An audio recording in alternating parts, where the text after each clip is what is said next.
हाँ जी, क्या हाल चाल हैं आप लोगों के। I hope you guys are doing great. एक बार फिर से मैं तन्हाई में आप लोगों के साथ अपना रिएक्शन शेयर करूंगा सर्कस के ट्रेलर का। जी हाँ, तन्हाई इसलिए कह रहा हूँ कि obviously I am not sitting with my better half today. एक बार फिर ट्राई कर लेते हैं जी, पहले भी करते थे। ऑब्वियसली बॉलीवुड बफ तो मैं नहीं हूँ क्योंकि वो हैं और वो है नहीं। कोई बात नहीं है, कोशिश करूंगा मैं कमी पूरी करने की। आज की फिल्म है जी सर्कस, जिसका टीजर मैंने कुछ दिन पहले देखा था। बहुत इंप्रेसिव लगा था मुझे, बड़ा डिफरेंट था। नॉर्मली टीजर्स जो होते हैं वो आपकी फिल्म के रशेस से ही बने होते हैं, फिल्म के चंक से ही बने होते हैं, लेकिन ये स्पेशली अलग से उन्होंने शूट किया था टीजर। इसका ट्रीटमेंट, इसकी हर चीज़ बहुत डिफरेंट थी। हर कैरेक्टर जो है वो बातचीत कर रहा था, जिसके थ्रू में पता चल रहा था कि क्या होगा फिल्म में, और ऑब्वियसली वो टीज भी कर रहा था। तो फाइनली ट्रेलर आ गया है और धूम मची हुई है। धूम इस तरह मची हुई है कि दुनिया देख रही है ट्रेलर को। एक दिन में 48 मिलियन व्यूज़, इनसेन व्यूज़ हैं। ये तो पठान को भी क्रॉस कर गया व्यूज़ में भाई। तो आई कांट वेट। देखते हैं इसका ट्रेलर। 3, 2, 1 and boom. और अब दोस्तों वो वक्त आ गया है जिसका आप सबको इंतजार था। तालियों के बीच स्वागत कीजिए जिसका यहाँ है हर कोई फैन, आपका चहीता गुड यार, इलेक्ट्रिक मैन। नाइस।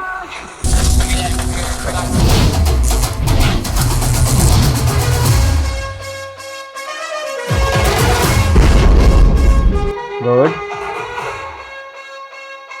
वाह।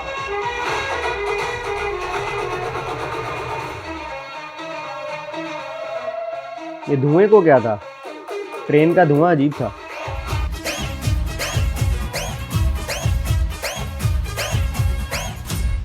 समझ नहीं आता ये जो मेरे साथ होता है उसे क्या कहेंगे। कुदरत का करिश्मा कहेंगे और क्या कहेंगे। चलो जी, बहुत से करिश्मे देखने बाकी हैं। खुद तो एक नंबर की झूठे हो, कम से कम इस बेचारी को झूठ बोलना मत सिखाओ। तुम तो ऐसे बोल रही हो जैसे मैं डेली तुमसे झूठ ही बोलता हूँ। पता नहीं, शायद बोलती भी होगे। आप कौन है बहन जी? बहन जी, यार ये जोक्स हैं। समंदर में सूसू करने से सुनामी नहीं होती। कितने अजीबोगरीब है तुम्हारे डैडी। अजीबो गरीब होगे तुम, हम अजीबो अमीर हैं। वाह, इतना मजे का जोक था।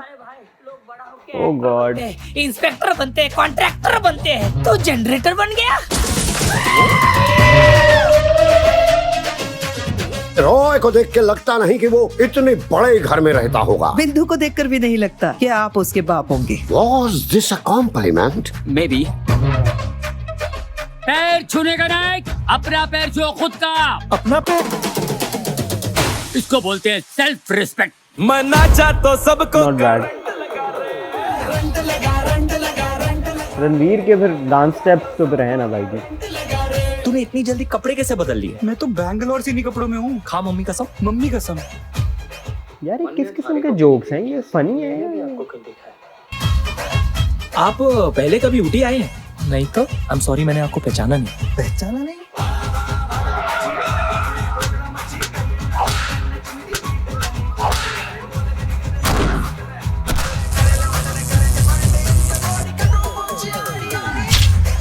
मैं अभी इसी वक्त तुमसे रिश्ता तोड़ रही हूँ। मैं तुम्हारे लिए ऐसा लड़का लाऊंगा जो मेरी तरह हैंडसम और स्मार्ट हो। लो जी, लिपस्टिक लगी हुई है गालों पे। लिपस्टिक से एक चुपेड़ बनाई। चल माना तेरा हम शक्ल है, मेरा भी हम शक्ल होगा क्या? यार मेरी तो कुछ समझ में नहीं आ रहा है। कंफ्यूजन। हम शक्ल एलिमेंट भी है। आंखों से देखा है, डरा नहीं हूँ मैं। यार इसको एफ्रो ही बना दिया। ठीक है, अच्छा है एफ्रो फुल।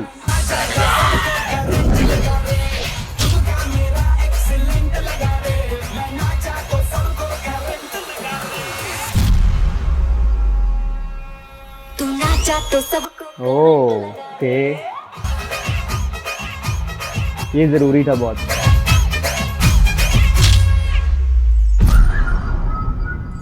नाम क्या है आप सबके? मेरा गोपाल, चलो, लक्ष्मण। गोलमाल के कैरेक्टर्स भी हैं।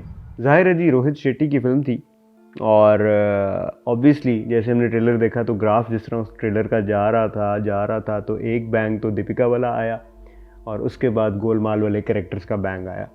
तो ये दो बैंग्स बहुत ज़रूरी थे। I think pretty disappointing.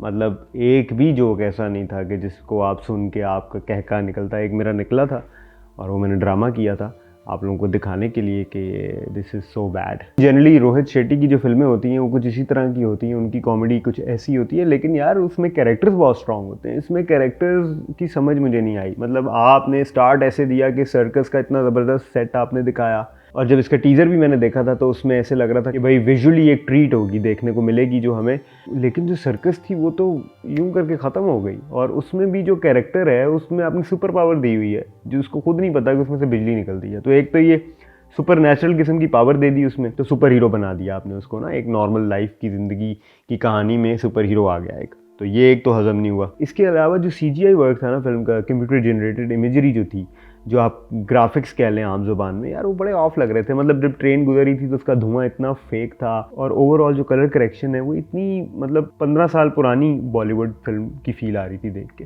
शुरू में सेट बहुत मज़े का था, बहुत मॉडर्न कलर करेक्शन थी, लुक बड़ी मज़े की थी, लेकिन जैसे ही आम जिंदगी में घुसे और वो जब सर्कस के सेट से बाहर आए तो एकदम से बहुत ही बिलो द एवरेज कह लो कि विजुअल अपील बन गई फिल्म की। रणवीर सिंह की एक्टिंग की बात कर लेते हैं तो वो तो हमेशा ही 100 पे काम करते हैं। उनको कैरेक्टर भी बिजली वाला दे दिया तो वो उनके साथ जा रहा है, और परफॉर्मेंस उनकी कभी भी हल्की तो होती नहीं है, तो जो भी वो करेंगे वो अच्छा ही करेंगे। लेकिन ओवरऑल जो प्लॉट लग रहा है ना मुझे, वो बड़ा ही कोई, मैं तो बहुत ही डिसअपॉइंट हुआ टू बी वेरी ऑनेस्ट। मतलब पूरे ट्रेलर में, पूरे के पूरे ट्रेलर में जो हाईलाइट थी ना, वो एंड पे जब दीपिका और रणवीर जब दोनों इकट्ठे आए हैं तो गेम उठी है। और यूट्यूब पे जो मैंने इसके कमेंट्स देखे थे तो उसमें भी हर बंदे ने सिर्फ एक ही बात की हुई थी कि एंड बड़ा कमाल था, और हर बंदा सिर्फ दीपिका की बात कर रहा था। तो दैट शोज़ के ट्रेलर में और कुछ था ही नहीं। और जोक्स को क्या हो गया यार, कॉमेडी को क्या हो गया, ये तो बेचारे अच्छी कॉमेडी कर लेते थे, लेकिन वो मुझे नहीं समझ आ रही। या तो इन्होंने ट्रेलर बहुत ही बुरा जान के बनाया शायद, कि जब लोग फिल्म देखेंगे तो लोग कहेंगे ओ ज़बरदस्त, और लोग तो क्रेज़ी हो जाएंगे। Probably it's a new strategy, I don't know, because this can't be true. Rohit Shetty की फिल्म से हम बहुत सारे लेम किस्म के जोक्स हमने देखे हैं वो द पीरियड ऑफ टाइम, और हमने बड़ा इन्जॉय किया उनको, ठीक है। वो एक अलग तरह की कॉमेडी है जो हम लोग बचपन से इन्जॉय कर रहे हैं, लेकिन इसमें तो बैंग ही नहीं था, बहुत बहुत मठे जोक्स थे। और I don't know, probably writer का मसला है। राइटर की बात कर लेते हैं जी। जो राइटर साहब हैं वो बेसिकली लिरिसिस्ट हैं और म्यूज़िक कंपोज़र हैं, फिर राइटर एंड फिल्म डायरेक्टर भी हैं। एज अ डायरेक्टर उन्होंने एंटरटेनमेंट की है, हाउसफुल 3 की है, हाउसफुल 4 की है, मतलब वो जो टिपिकल इंडियन कॉमेडी मूवीज़ हैं वो उन्होंने डायरेक्ट की हुई हैं। और एज अ राइटर उन्होंने सिंघम की हुई है, सिंघम वॉज प्रीटी गुड। फिर इन्होंने भूल भुलैया 2 भी लिखी हुई है। जो इंटरेस्टिंग बिट लगा वो मुझे लगा जॉनी लीवर की लुक को देख के, बेसिकली वो जो उनको एफ्रो ही बना दिया मतलब ये भी नेक्स्ट लेवल था कि तुमने एक देसी बंदे को रंगत की वजह से एफ्रो बना दिया। तो ये एक सीन था जो कि आप जानते मैं क्या कह रहा हूँ, तो वो इंटरेस्टिंग था। उसका जवानी का भी कैरेक्टर देखने को मिला जो कि बड़ी नई चीज़ थी। और उसका जो जोक था, सिर्फ वो एक जोक मुझे अच्छा लगा कि भाई वो उसने अपने पैर खुद छुए अपने आप को रिस्पेक्ट देने के लिए। That was new, that was different. लेकिन उसके अलावा सब पुराना था। ऐसे लग रहा था बस इन लोगों ने कपड़े बदले और थोड़ा बहुत चेंज किया अपने आप को और आ गए। तो ये लग रहा था कि कोई पुरानी फिल्मों का ना मिक्स एंड मैच जो है वो हमें देखने को मिला। और फिर एंड पे तो उन्होंने बता ही दिया, गोलमाल से लिंक कर दिया। तो गोलमाल एक आप लोगों को पता ही है बहुत बड़ी फ्रेंचाइज है और बड़ा एंटरटेन किया उस फ्रेंचाइज ने पिछले 10 सालों में लोगों को। लेट्स सी, हो सकता है कुछ हिडन जोक्स हों जो हमें सिर्फ और सिर्फ सिनेमा में जाके जो लोग सिनेमा में देख सकेंगे उनको नज़र आएँ, या हम लोग जो यहाँ पे बैठ के अपने टेलीविज़न वगैरह पे देखेंगे उनको नज़र आएँ या सुनने में मिलें। रोहित शेट्टी जो हैं वो जनरली हमेशा एंटरटेन ही करते हैं और उनसे एक्सपेक्टेशंस हमेशा से बहुत हाई रहती हैं। तो it's Rohit Shetty film featuring Ranveer Singh, तो it's definitely gonna be something big. अभी तक it's not big at all, लेकिन एक चीज़ फॉर श्योर है वो ये है कि इसमें आपको कैमियोज देखने को नज़र आएंगे। दीपिका तो हमने देखी नहीं, लेकिन हो सकता है अजय देवगन जो है वो भी नज़र आ जाएँ, क्योंकि सिंघम भी उन्होंने की हुई है और गोलमाल में भी वो हैं और रोहित शेट्टी की फिल्म है, तो वो कोई ना कोई सीन जो है ना वो बन सकता है। 23 दिसंबर को इस फिल्म ने आना है और देखते हैं कि ये फिल्म जो है ये क्या करती है, हिट होगी या फेल होगी। फॉर श्योर हिट होगी, कॉम्बिनेशन ही ऐसा है सारी चीज़ों का कि हिट होगी। लेकिन अगर जोक्स ऐसे ही रहे जैसे हमने ट्रेलर में देखे हैं तो चांसेस हैं कि फेल हो जाए। मिलते हैं बहुत जल्द एक और रिएक्शन वीडियो के साथ। Bye bye.